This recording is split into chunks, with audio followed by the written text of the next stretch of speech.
Bonsoir. Donc j'ai une question plutôt globale sur le Grand Paris, Ouais. puisque actuellement on a parlé de millefeuille parisien avec beaucoup de couches décisionnelles. Et qu'en est-il au niveau des projets, des travaux d'études sur les modifications du Grand Paris?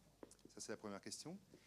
Et la deuxième question, est-ce qu'il ne serait pas judicieux d'étendre le Grand Paris sur d'autres territoires de Seine-et-Marne, et on parle de territoires agricoles justement, mais au-delà, afin d'avoir des budgets qui soient plus conséquents et qui permettent une politique d'aménagement du territoire. On parlait de mixité, on parlait de transport, qui soit plus en rapport avec la région parisienne, en regard par exemple du Grand Londres, où je crois que le budget est de 300 milliards.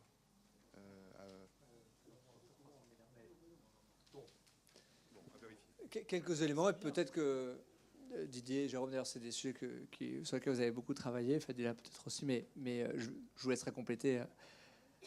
Quelques éléments rapides sur le Grand Paris. Un, faut effectivement trancher les choses d'un point de vue institutionnel, parce que le moins qu'on puisse dire, c'est que ce truc-là, personne n'y comprend plus rien. Moi, j'ai une réunion au tout début de mon mandat avec le préfet de région qui a essayé de nous expliquer un petit peu le fonctionnement institutionnel du Grand Paris. Honnêtement, au bout d'un quart d'heure, je crois être celui qui a levé la main en disant « C'est normal, je suis seul à rien comprendre depuis le début ». Il m'a dit « Mais moi aussi, je ne comprends pas tout ». Donc, Donc, il y a un sujet institutionnel, il faut le trancher. Et donc, effectivement, là, c'est le président de la République qui consulte beaucoup sur ce sujet-là, qui annoncera les choses, je pense, plutôt après l'été, pour, j'ai envie de dire, débloquer le sujet. Je ne vais pas arbitrer ici ce que devrait être, est-ce que c'est les départements qui doivent être supprimés, etc.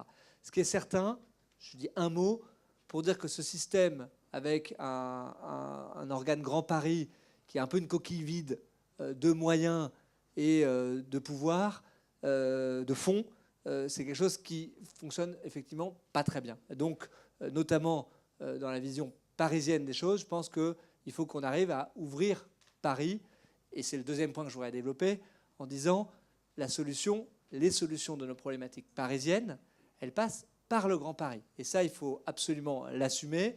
On a eu des discussions riches sur différentes problématiques. On parle de logement, on parle de transport, on se raconte des histoires si on se dit qu'on va répondre en étant strictement parisien et en pensant Paris comme une forteresse dans le Grand Paris.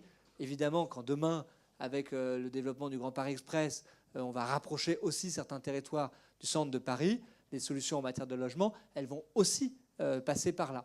Et donc, ça nécessite effectivement d'avoir des mécanismes de péréquation, etc., mais qui soient un vrai investissement dans le Grand Paris. Et dernier point que je voudrais développer là-dessus, c'est de se dire qu'il ne suffit pas de traiter l'aspect institutionnel des choses. Je pense qu'on a perdu un mandat sur le sujet, à se dire on ne fait que de la tuyauterie. Il faut dire pourquoi est-ce qu'on fait le Grand Paris? À quoi ça sert? Est-ce qu'on le fait pour construire plus? Est-ce qu'on le fait pour que des raisons de transport? C'est à peu près, pour l'instant, le sujet qui a permis d'avancer avec le Grand Paris, pour traiter des questions de mixité, pour traiter des questions d'immigration. On n'en a pas parlé ce soir, on aura d'autres occasions. Mais ce sont des questions de fond qu'il faut mettre pour que, pour les grands Parisiens que nous sommes, on incarne à nouveau quelque chose. Quand on a démarré le Grand Paris, on l'a démarré avec le Grand Paris des architectes. Ça voulait dire quelque chose. Il y avait des projets urbains. Et donc, il faut remettre du contenu dans le Grand Paris. Donc, je pense que dans les annonces que fera le président de la République, ce sera aussi ça, de redonner du sens, de contenu à ce qu'on veut faire. C'est pour ça, d'ailleurs, qu'il a missionné un urbaniste, Roland Castro, qui travaille actuellement, qui lui rendra sa mission. Il bosse avec le préfet de région, qui a été missionné aussi sur ce sujet-là, pour redonner du sens et du contenu, retrouver un peu l'idée du Grand Paris des architectes, de ce démarrage du Grand Paris, même si évidemment c'était il y a bien longtemps et il va falloir faire quelque chose de plus moderne avec cela. Donc évidemment ça sera un sujet crucial.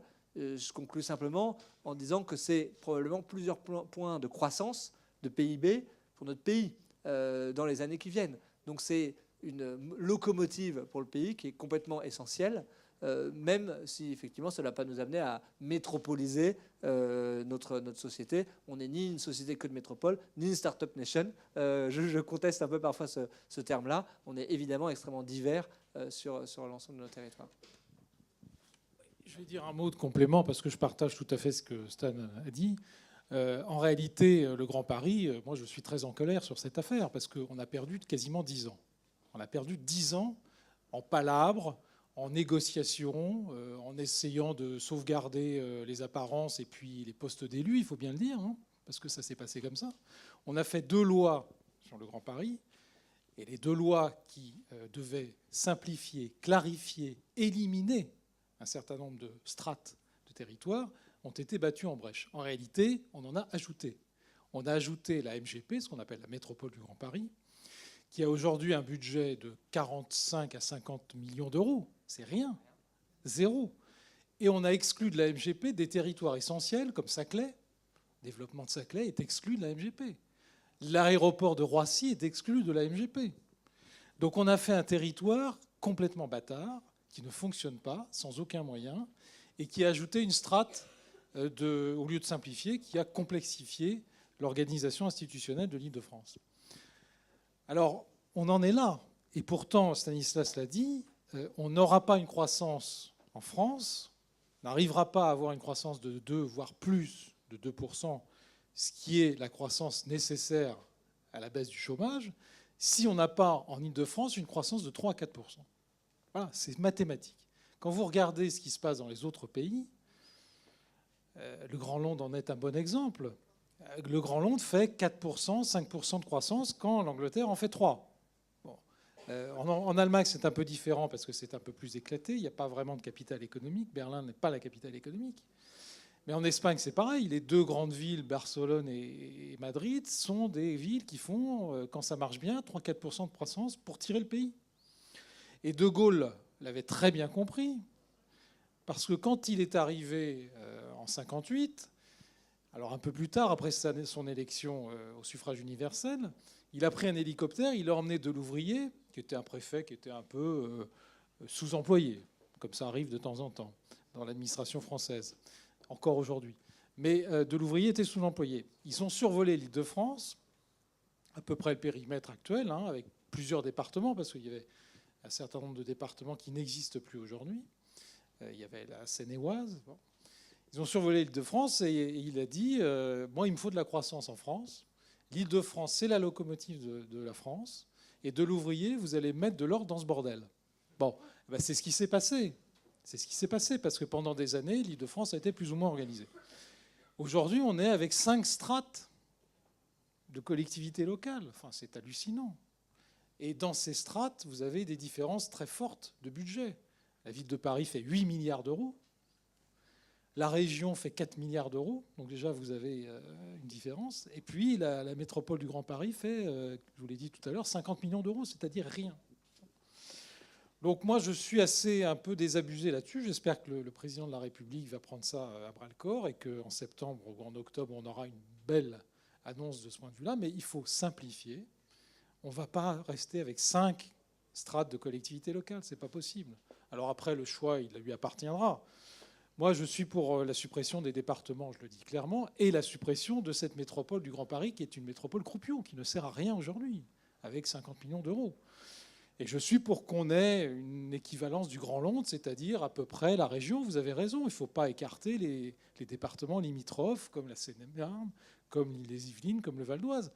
Le développement urbain, le développement du logement, il va se faire aux périphéries. Il va se faire, c'est là où il y a du foncier.